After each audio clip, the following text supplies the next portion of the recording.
Warm up is important और not important. तो भाई बेसिक चीज़ ये देखते हैं हम। वार्म अप दो प्रकार के करते हैं लोग। दो कैटेगरी के लोग आते हैं वार्म अप में। एक तो वो आते हैं जो कभी वार्म अप ही नहीं करते भाई, सीधा आते हैं 80 किलो की बेंच लगाते हैं, जो भी कुछ करना होता है, जो भी एक्सरसाइज करनी होती है, सीधा हैवी वेट से स्टार्ट कर देते हैं। और उनका मानना ये है, जिनसे मिला हूँ मैं, कि भाई उनसे पूछो तो रीज़न क्या भाई वार्म अप ना करने का, तो बोलते हैं भाई वार्म अप शरीर वैसे ही हो जाता, जब हम हैवी वेट लगाते हैं तो वार्म अप ही होता है, उसमें शरीर गर्मी ही होता है। और दूसरी कैटेगरी वाले वो आते हैं जो 30 मिनट तक, 30 से 40 मिनट खराब कर देते हैं वार्म अप में। मतलब अपनी ज़्यादातर एनर्जी 1.5-2 घंटे में वर्कआउट हो जाता है, 1 घंटे में हो जाता है वर्कआउट, 1.5 घंटे में। तो उसमें आधा टाइम वो वार्म अप में निकाल देते हैं, उसमें अपनी आधी एनर्जी वेस्ट कर देते हैं मतलब बेसिकली। तो इन दोनों कैटेगरी में से हमें किसी भी कैटेगरी में नहीं जाना भाई। वार्म अप होता है 5 से 10 मिनट का, उसमें भी हम इसलिए करते हैं वार्म अप ताकि हमारे जॉइंट पे अननेसेसरी पेन ना आए, मतलब जॉइंट पे कोई दिक्कत ना आए। एक तो हम आते ही हैवी वेट लगा रहे हैं तो ऑटोमेटिकली जॉइंट पे दिक्कत आएगी, अननेसेसरी जोर आएगा। तो उस जोर से बचने के लिए हमें थोड़ा स्ट्रेच करते हैं, थोड़ा बहुत हल्के वेट से वार्म करते हैं शरीर को।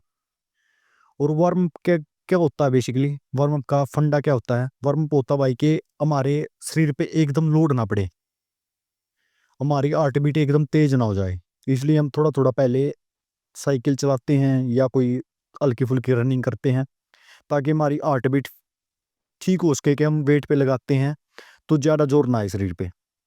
तो ये बेसिक प्रिंसिपल होता भाई वार्म अप का।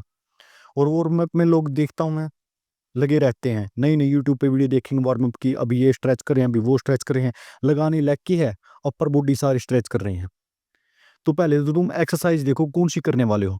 अगर आप चेस्ट करने वाले हो तो थोड़ी पुशअप कर लो, 10 15 20 चीज जैसी करनी है, फालतू मत करो भाई कि 50 50 10 100 पुशअप कर रहे हैं।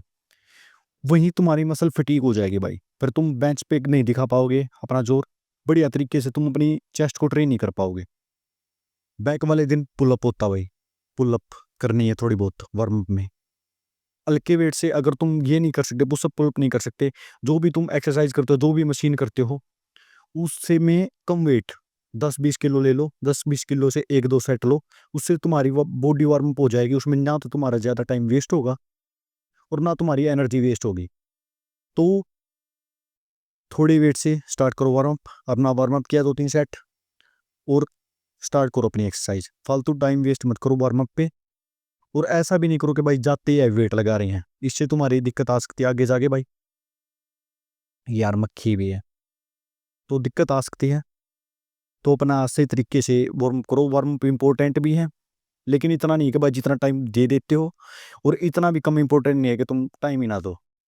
तो ठीक है भाई, थोड़ा बहुत वार्म अप करना है और एक्सरसाइज करनी है। जिस चीज़ की भी एक्सरसाइज कर रहे हो उसके थोड़े बहुत हल्के डंबल से कर सकते हो। अगर तुम बाइसेप कर रहे हो तो बाइसेप हल्के डंबल से, ट्राइसेप कर रहे हो ट्राइसेप, जो भी एक्सरसाइज कर रहे हो उसको थोड़ा स्ट्रेच कर लेना, उस मसल को उस पे हल्के वेट से ट्रेन कर लेना थोड़ी देर, फिर अपना मेन सेट पे आ सकते हो तुम।